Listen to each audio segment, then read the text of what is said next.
Assalamualaikum warahmatullahi wabarakatuh. Perkenalkan kami dari kelompok B22 kelas peminatan kering Agroindustri 2018. Sebelumnya, perkenalkan anggota kelompok kami yang terdiri dari saya sendiri, Rida Binar Pridea sebagai moderator. Saya Yoel Saweo sebagai presentator 1. Saya Fitriana Dewi sebagai 2. Saya Maria Hepiliani sebagai operator. Nah, pada presentasi kali ini, kami akan mempresentasikan hasil kerja kelompok kami yang berjudul Analisis Pengaruh Penerapan Etika Kerja Terhadap Kinerja Karyawan Kantor Kecamatan Wirobrajan. Berikut hasil diskusi kami. Waktu dan tempat kami persilahkan. Oke, terima kasih kepada Saudari Rida.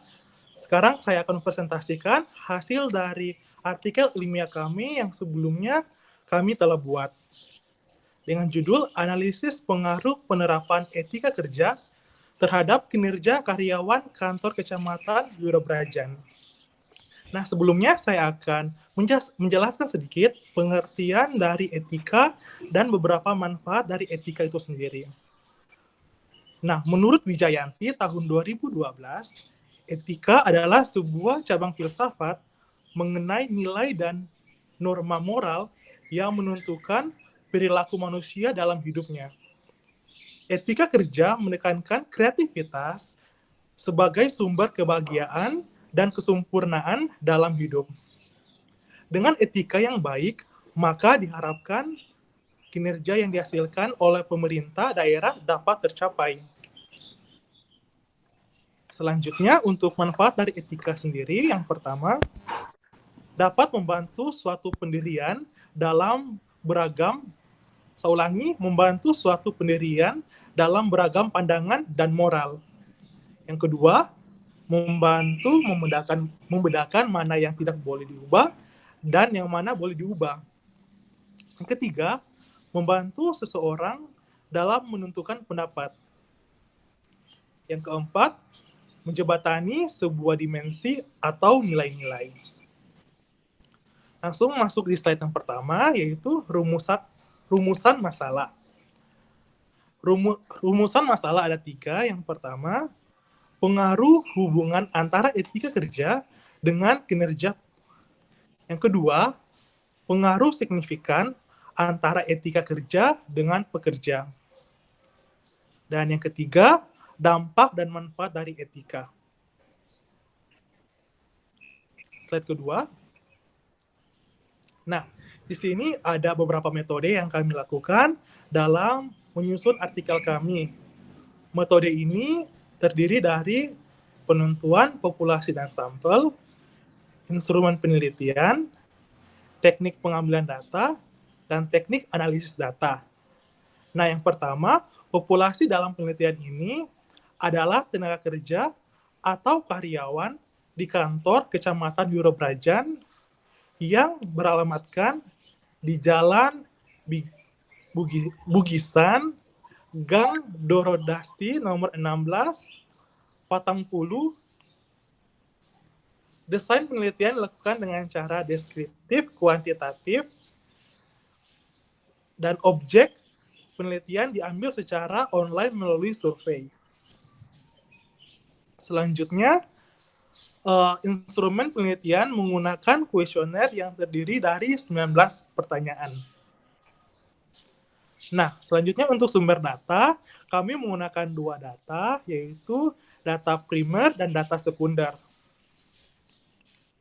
Nah, untuk data primer adalah data yang diambil langsung dari sumber objek peneliti. Data ini diperoleh melalui kuesioner yang dibagikan secara online melalui Google Form kepada karyawan yang ada di kantor Kecamatan Wirobrajan. Selanjutnya, data sekunder. Data sekunder merupakan data yang diperoleh dari melakukan studi kepustakaan terhadap data-data yang dipublikasikan secara resmi. Misalnya dari buku-buku dan laporan lain yang berhubungan dengan penelitian.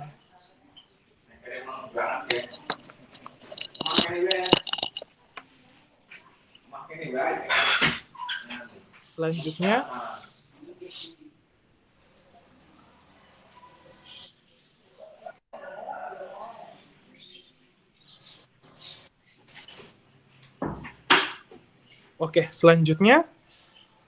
penelitian menggunakan kuesioner tertutup.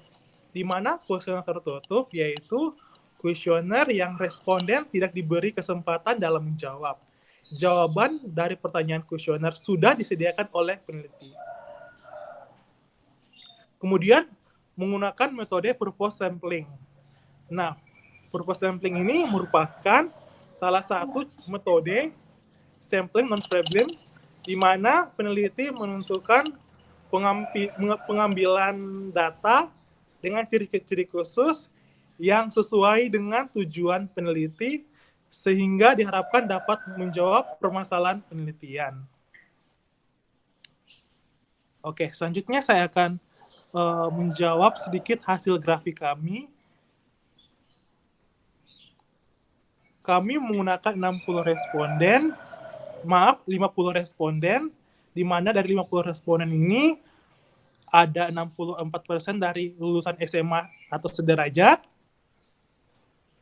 ada sekitaran 3% sedang berkuliah S1, kemudian ada 22% lulusan dari S2, S1, S2, S3, dan 12% dari diploma. Selanjutnya,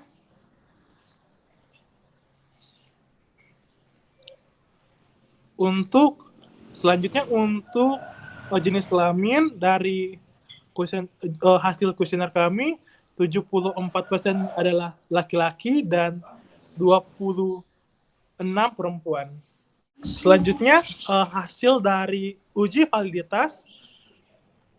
Uji validitas adalah ukuran yang menunjukkan sejauh mana instrumen pengukur mampu mengukur apa yang akan diukur. Uji ini dapat digunakan untuk menguji ketetapan item pertanyaan dengan isi atau materi yang seharusnya terukur.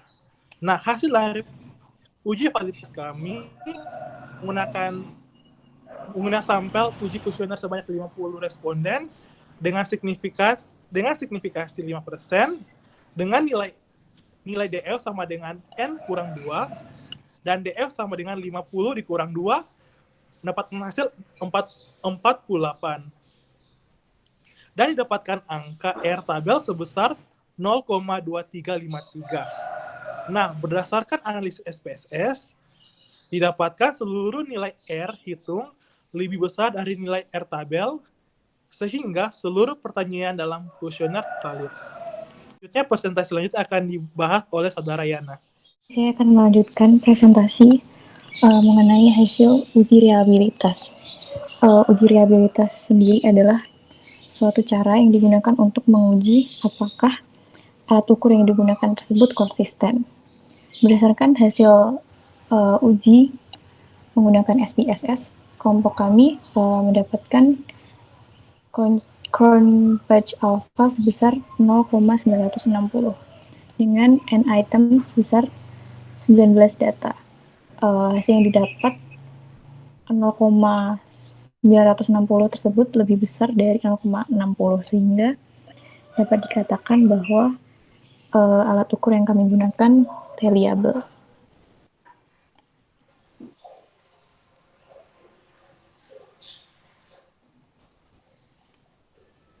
Kemudian yang selanjutnya adalah regresi berganda. Pada tabel variabel entered atau remove, dapat diketahui bahwa variabel independennya adalah X atau etika kerja, kemudian variabel dependennya Y atau kinerja. Kemudian pada model summary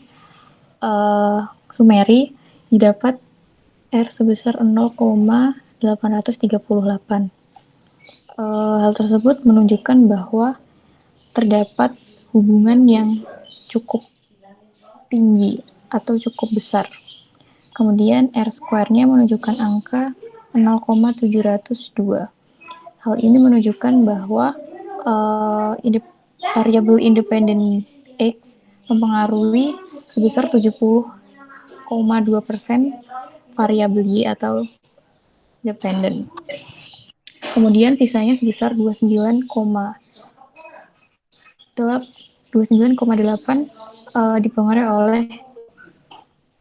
dipengaruhi oleh faktor lain.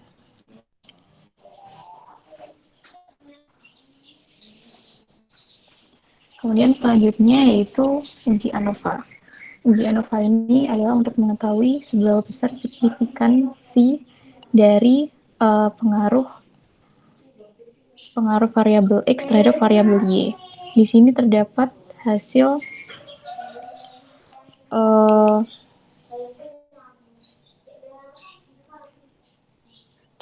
terdapat hasil F hitung sebesar 110,827 dengan signifikansi probabilitas sebesar 0,05